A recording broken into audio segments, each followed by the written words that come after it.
And I'm sorry, but can I just say, look at how pretty this rain is. Look at that. That's beautiful. Oh, yeah. Oh, here it comes. Washing away all the worries.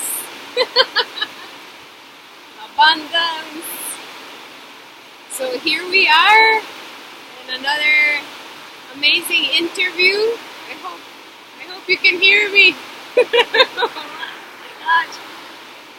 So today we have Nikki Nagaraj, and trying to do my best to make sure I pronounce it all good, because I do get nervous, it's normal. So especially if the interview's in English, it's like, alright, I have it, I can do it. But Nikki's, I'm so lucky, she's my neighbor, and she's a vibrational healing specialist, which is super cool. We're gonna let her speak a little bit about that in a minute. And she's also the founder of the Bliss Method and the Awakening Healing Arts Center. So I'll make sure to put all the links so you know where to find her. And thank you so much for creating the time, for being here. Much appreciated. So thank you for having me. Thank you for wanting to hear anything that I might have to say. That's pretty nice. So, again, coming back to the topic of health and alternatives and perspectives, I would like to ask you. Wow, oh my gosh! I hope you can hear. No, I'll change the settings just in case. I think somebody else has something to say. Yeah. All right. So can you explain us a little bit the type of work you do? Definitely. So basically I work in healing, like in the healing arts. So I work in vibrational medicine. And I work, well, what I do is really a fusion of many different healing modalities that are utilizing vibrational healing techniques. And over the years, I've basically funneled all of those approaches into the singular approach of really just raising my consciousness to a dimension where I can tap into my own ability to modify or morph a person's vibrational frequency in very specific ways. And so most of the healings that I do are accomplished through shifting the vibrational frequency from maybe a discordant frequency to a healing frequency. That's something that for most of us is like super new, but it's the future. I think that's where we're going, and so it's important to tap and to start opening up that possibility of other options and alternatives for healing. Why do you think, like, what is the most common, or if we can group it in something, the most common thing or disbalance or disease that people comes to work with you? That's a tough one to answer because truthfully people tend to come to me after they've already gone to a doctor, after they've already gone to a therapist. Maybe they've been told that they have an emotional or mental instability that's causing their physical discomforts. Maybe they've already been consulting with, a spiritual therapist or a priest. And it's only after they've kind of exhausted all of those conventional approaches to healing that they get a little creative and they start to think, well, maybe there's something out there that's kind of magical, really, is what they think, typically, that I can turn to get some relief from my symptoms. And because the people I work with, they have symptoms that are physical, mental, emotional, spiritual, psychological, psychic, and because their illnesses can be originating from all these different aspects of life, I couldn't really pinpoint it. But I can tell you that I have people in my practice that are coming to me with pretty much every imaginable issue. It's really remarkable. And I think the reason that they are these people need to come to see someone is because whatever approach they've been taking was only approaching it from one or maybe two angles. Mm-hmm. And they really needed something more holistic that took into consideration the vibrational energies of all the different aspects of their being and how they engage with each other. And then that's where we find the magic. That's where the magic is, in finding that singular resonance that just is overarching the entire issue and then tweaking it. So, even though, like, my questions are simple, I'm trying to grasp, or hopefully we will all grasp as much as possible. Something that I commonly like to ask is, the part that the emotions or the, what is it called, like the unresolved issues in our lives, how can those two things, involves a lot, but how can those relate to sickness? Or if you can guide us a little bit into that. Definitely. I mean, I think that anytime you're feeling unwell in your physical body, there's definitely a relationship between either some thoughts that you've been having or maybe some emotional discordance. Sometimes it's both. And I think that's overlooked most of the time. I think most of the time we're not taking a look at the importance of the mind and the emotional body. And when we look at vibrational frequencies, which is, of course, what I do, we always see that where there's a discomfort in the body, there's an associated discomfort in the mind, and there's an associated discomfort in the emotions. So they're all related every single time. So I'm not someone, a lot of people will make an argument that, well, if I stub my toe, and my toe hurts, then,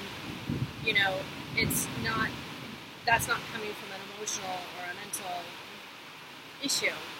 And that can be true too. The body can go first, or the mind can go first, or the emotions can go first, the spirit can go first, but whenever one thing is affected, the rest are affected either in a subtle way or a not so subtle way. And our bodies have a tendency, because they're such a dense reflection of what we are, when we think of the totality of our mind, body, spirit, the body is the densest aspect of us. So it has a tendency to reflect pain more often and more severely, So, and then we love to diagnose, people with illnesses, and we love to label people with having conditions, and then we love to give them medicines or prescription pills to treat them. So really we've created an entire culture around having physical problems and then treating them with, with medicine, with Western medicine. So something that will cover or will relieve from a while.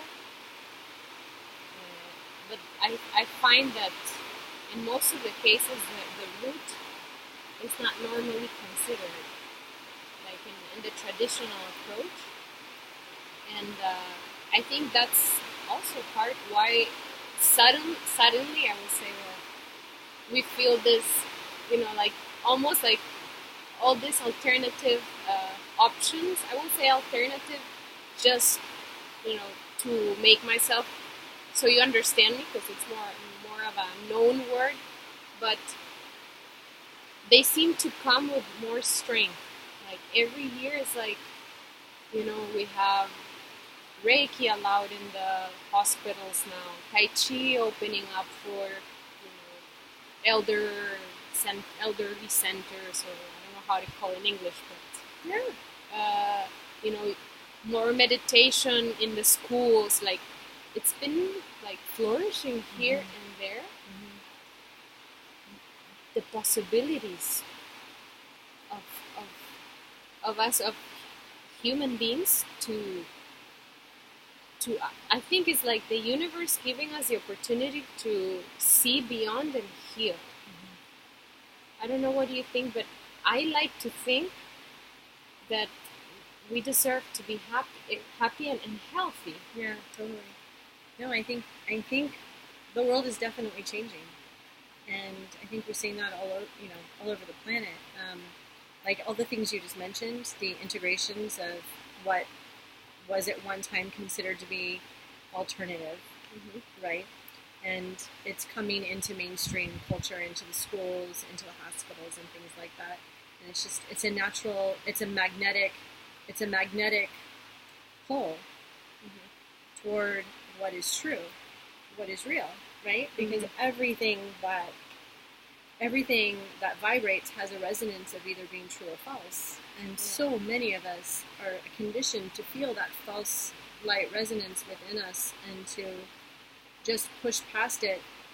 Like how many times have you taken a medication and something inside of you really told you this doesn't feel right, right? Or how many times have you been unwell and desperate to feel better and gone to see a medical doctor when deep down inside you knew whatever they're going to do for me there isn't really going to deal with with the origin of the way I'm feeling, right? So I think it's a natural evolution that we're witnessing right now, and it's happening really fast. And it's really amazing, as the earth is speeding up and all of our consciousness is expanding, and we are connecting more holistically to the truth, to what's true, to what's real, meaningful to us. So it's so amazing. I love it. I love watching the shifts happen so fast. So it's our time to, I think, open up the eyes and find other options. But would you mind to share with us your healing journey and what you did differently, and maybe what do you think it caused it? So I have had a long history of illness in my life. We need to. I was born pretty unhealthy, and I was cared for in a very traditional Western medical way with a lot of medications and a lot of not a lot of remedies, but a lot of just band-aids. And I think that in combination with a lot of unhealed traumas from my early life, creating an emotional discordance and also a discordance in my perception.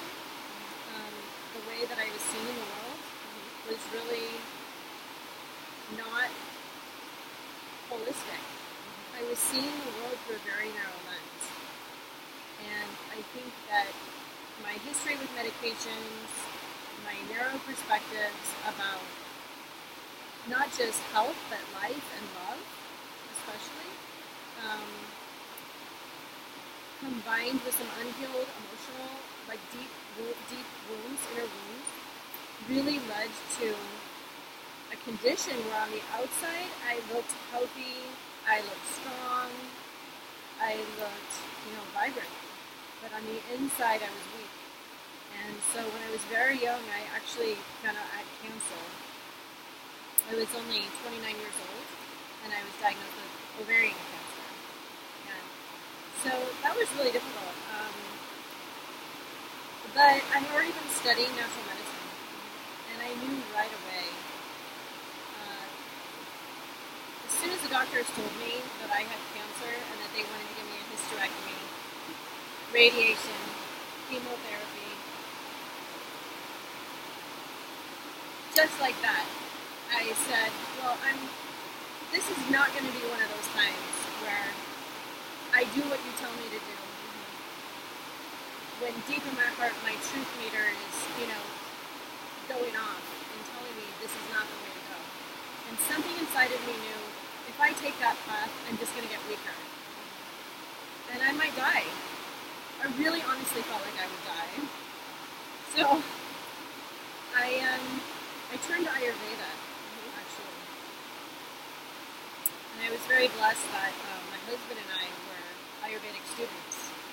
And so we had quick and easy access to Ayurvedic masters, So lots of homemade recipes, lots of modifications to my diet. I'm tridoshic, so the diet,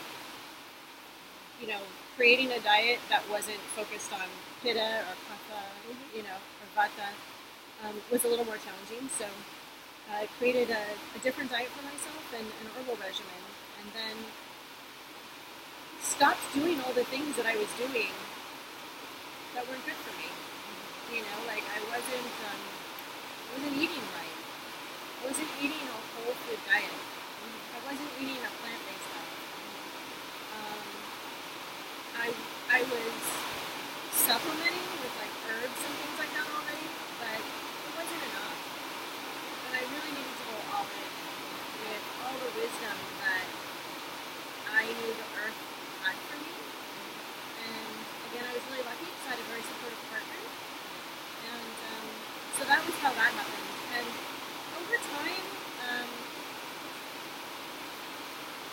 I did have surgery. I had a tumor. I had a very large tumor. I had a 4.5-pound ovarian tumor. So it was like the size of a small baby. It was huge. So I did have that removed surgically. And I just, after, gosh, it's been 20 years, I don't have cancer. So there's hope. So much hope.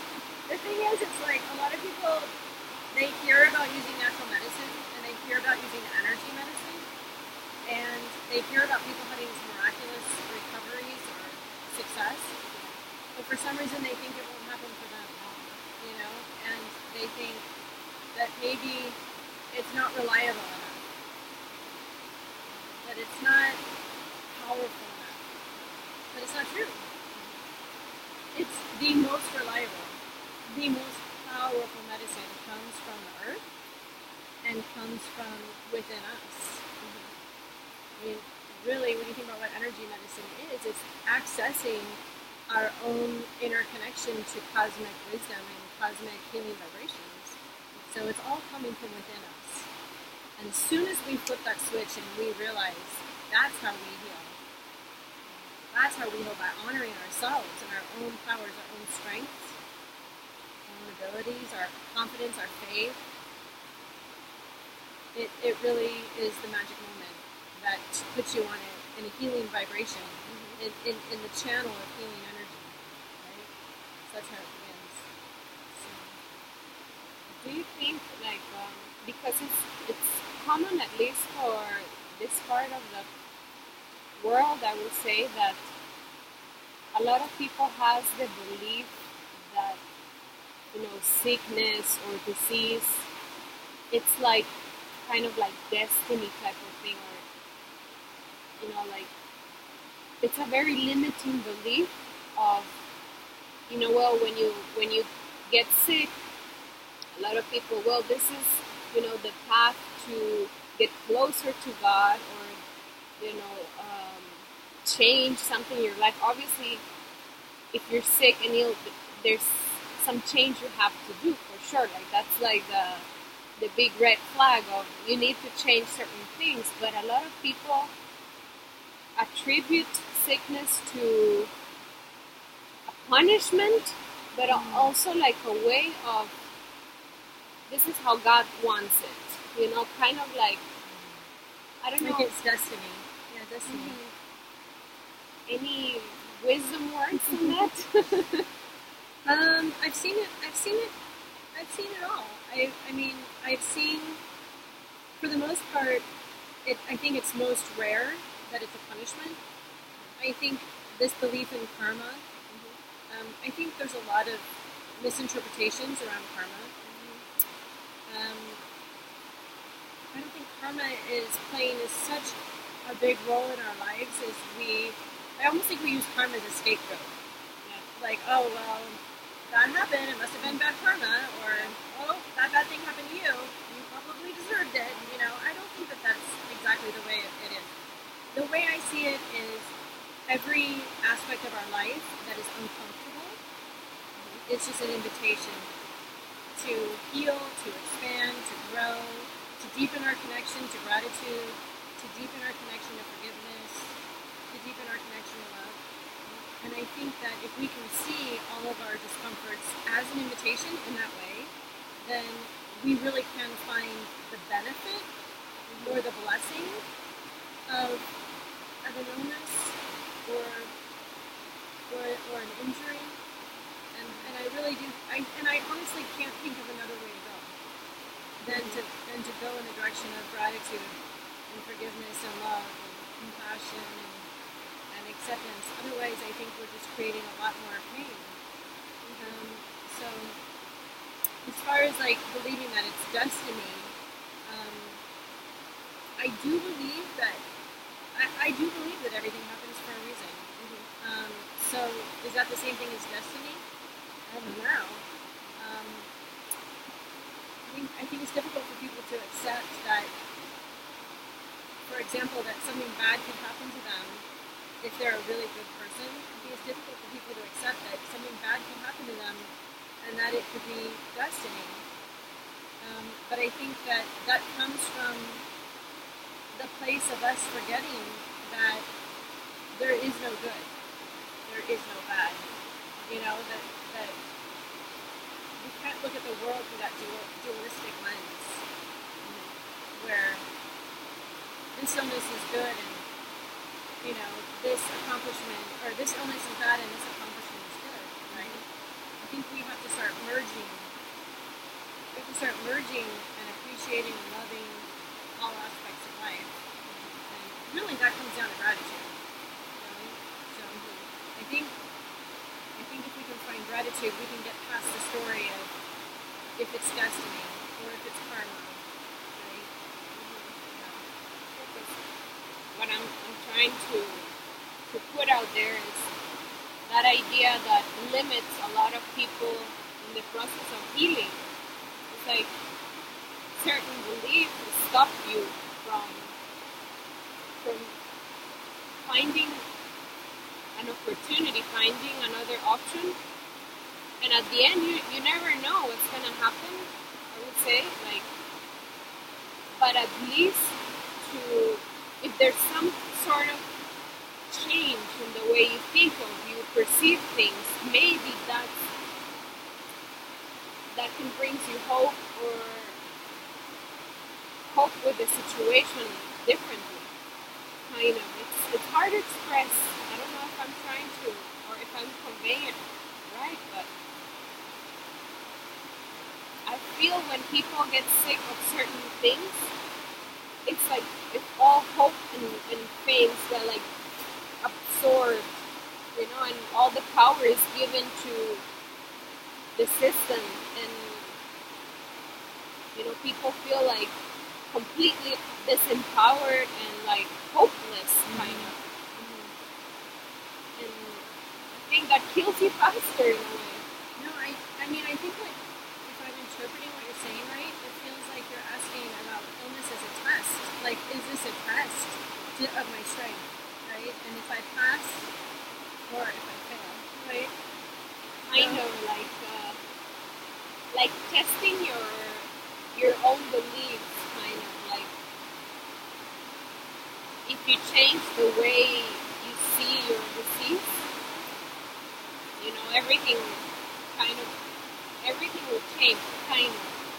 It's hard to put into words right now, but I definitely think though that anytime anything bad is happening to us, we can always shift that lens, that's perspective, just a little bit, and we can find a different way of looking at a tragedy that doesn't feel so tragic. Yeah. And I think that is the pathway to finding hope. And I think when you get your hope moving, then you can get some confidence and some faith and trust that the energy will come. The energy that will heal you will come, right? And I think that is really important. I mean, let's be honest, sometimes it's our time, right? Sometimes it's our time. And we never know when that is going to be. Like you said, I mean, it's not always when you grow old that you die. Some people die young. And just because they were young and amazing, beautiful, vibrant, loving human beings, doesn't mean it wasn't really genuinely their time. And we don't know how someone's death could be affecting someone else in a positive way. Sometimes we grow tremendously from tragedy, right? So if a young mother dies, right, it is a genuine tragedy, and we feel so much love and compassion for the children, right? What's going to happen to the kids? But we can also shift that perspective just a little bit and realize that maybe her kids will definitely suffer for a while, but whatever their path towards discovering their own strength, their own divinity, their own faith, their own confidence and trust, whatever that path turns out to be for them, may be that journey may be the journey that births them into their most, their strongest reflection of themselves, their greatest power.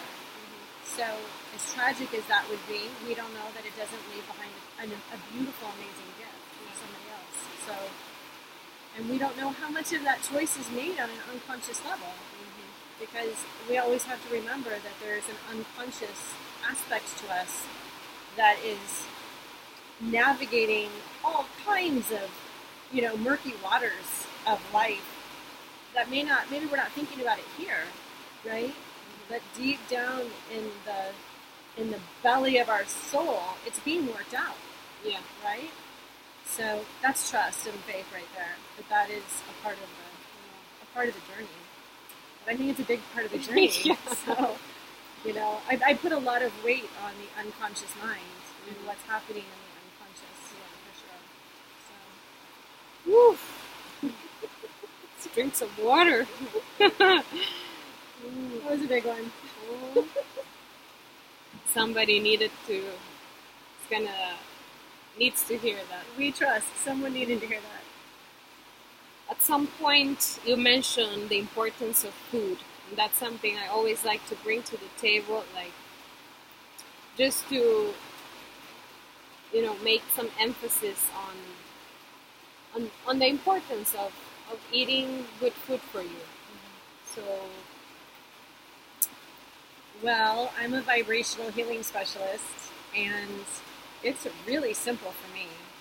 Your food's either dead or it's alive, So, living foods bring life. And when, in my practice, I look at everything and I look at the very smallest particles of our being. So I'm always looking at vibration, because it's all vibration. And to get to vibrations, you have to, reduce something to its light. Because you have to take all the matter away and go down to the light. And so when we look at food, there's only, really, truly, only fruits and vegetables have light in them, right? And they have to be fresh. Yeah.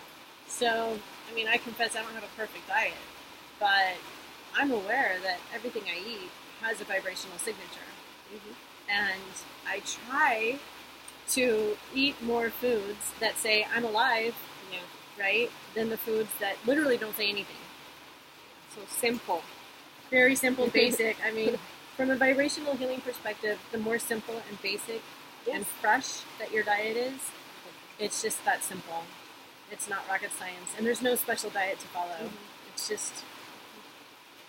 It's a lot of people, when we do the health challenges, or they check the page or everything, we touch a lot on the food thing, but I've noticed that for a lot of people, their belief is that, it's so complicated to eat healthy. But with what you're saying, it's also that opinion and that perspective of it's not difficult at all. It's actually going to the basis or the simplest conception of life or death, life food. Which one is it? That's it. So, thank you for that pointing. I think we think it's complicated because we're always chasing a fancy recipe, right? And it's flavor.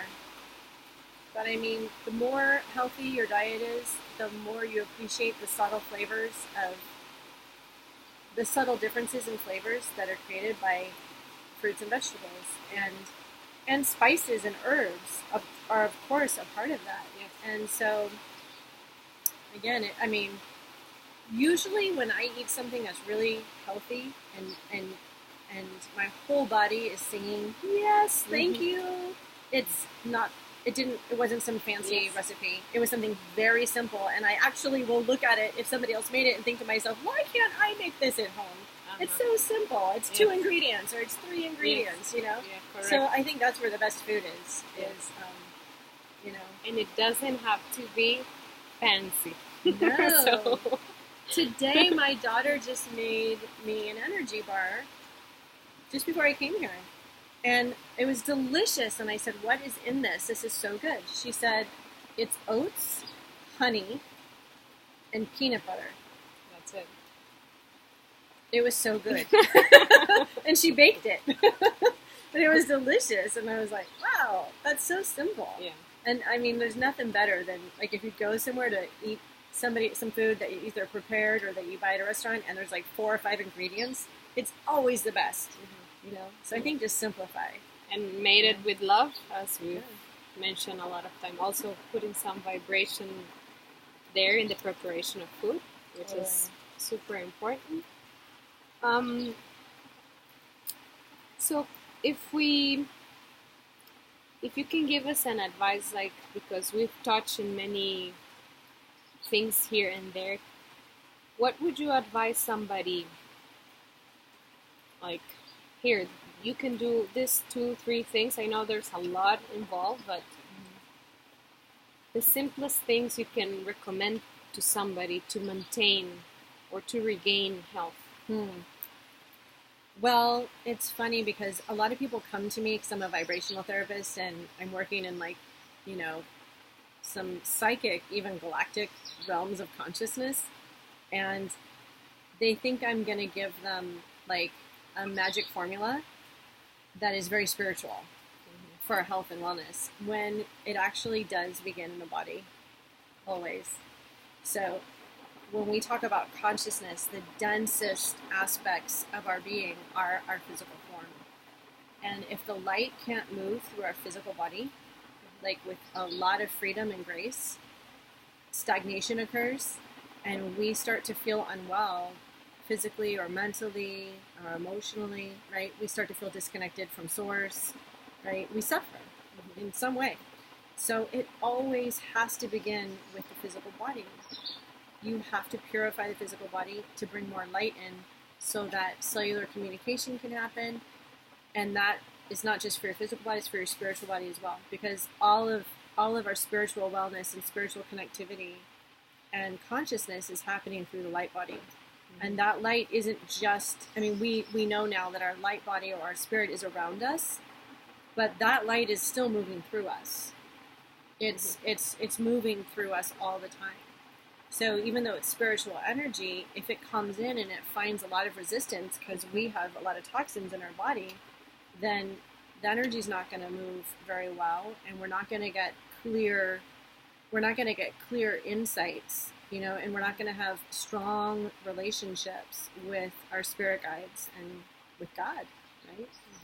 So always the physical body's first, and then the next thing I would say is really paying attention to our emotional triggers, because I feel like if we can learn how to trace our emotional triggers to our unconscious wounds and do a healing at that level, we're going to see amazing results in terms of feeling joy, because the physical body gives us health and strength and vitality, but it's through the emotional body where we feel joy. And I mean, I don't know anybody who doesn't want to feel joyful. Yeah. And so that comes from really shifting us out of an emotional condition of reacting to emotional triggers to responding to difficult situations, right? So reducing our emotional triggers is huge. That would be the second thing I pretty much is a standard. Yeah. First, let's do the body, then let's do these emotional triggers, right? And then, of course, the next step is the mind. It's the thoughts. And we already know a lot about positive thinking. We're such a mind-dominant culture of humans that we already know so much about the mind. You know, I mean, we even have, you know, fields of medicine that are all around the mind, right? Because it's such a focus for us as humans. So, awesome. And we talked at the beginning of the interview about a quote. If you could remember, like, if you have a favorite practice or quote or saying or phrase, oh my god, that comes like that, I don't know, it could be the most random thing. Oh my gosh. So, okay, confession time. I have the biggest stack of books you've ever seen stacked up next to my bed, and these are books that I really want to read, but I haven't read them yet. No, I mean, I've read lots of books, and I've been inspired by lots of authors, obviously. As basic as it is, I think probably it's going to sound pretty cliche, but the power of now. Eckhart Tolle, because there's really nothing more powerful than presence. And if someone were only going to read one book, I would probably recommend that book. I couldn't quote from it, but I can tell you that I could tell you something that I say to all my clients all the time, and that is that whenever you're in doubt, you just ask yourself one question, and that is, what will support me at my very highest level of being? And it's a simple question, but to answer it, you're going to have to consider, what is your highest level of being? You're going to have to connect with yourself at that higher level, right? And I think for most people, that takes you out of the ego. It takes you more into a heart-centered or even spiritually centered, wisdom. And then the answer that you will be able to bring through for yourself will be more profoundly helpful and nurturing to you. So it's not a quote, it's just advice. Always ask what supports me at my highest level of being. Okay, and ask yourself, right? Yeah. So, yeah, ask yourself. Not outside of you. Yeah, don't go around asking everybody. No. Find the answer within yourself. Just in case, to make it clear. Okay, so we had great recommendations. Got a little dense for, whoever's not used to considering these aspects of life, I will say. But at the same time, I think if we think in terms of energy and vibration, we might find that everything makes sense. Because if this is the first time you hear something like this, or if this is something you don't know too much, I don't know pretty much anything, but what I've noticed is if we go to the basis, to the simplest conceptions, maybe then there we can find that it does make sense. So thinking of energy, vibration as everything that exists, I think helps us a lot, especially if we're not used to seeing the world this way. So. It's true. I mean, and I run into this problem sometimes, that people feel that what I'm saying sounds really unfamiliar. Maybe some new territory for people. But everybody has a truth meter. Everybody knows somewhere inside of them when they hear something, if it sounds and feels meaningful or real or true. And if you can learn to trust your own truth meter, and if that's all you get out of this experience is not understanding anything that we talked about, but feeling within yourself, recognizing within yourself that you have a truth meter, and then starting to use it, or even just using it while watching this video, then hey, that'll work, right? That's a step. That's a step in the right direction of honoring yourself in a more holistic way, for sure. All right, so thank you so much. If there's anything else you want to say, this is the moment. I feel honored. I feel honored to be interviewed by you because you have Really? Yeah. Because you have like the sweetest intentions. Intentions are everything, and you have the sweetest intentions. You always are intending to help a lot of people and to share a lot of information. And you know, I wish you the best, and I feel really grateful. Thank you for inviting me. Of course. Thank you so much. Yes. And My pleasure. I'll write down all the information so you can find her. So thank you so much, and until next time. Bye. Bye.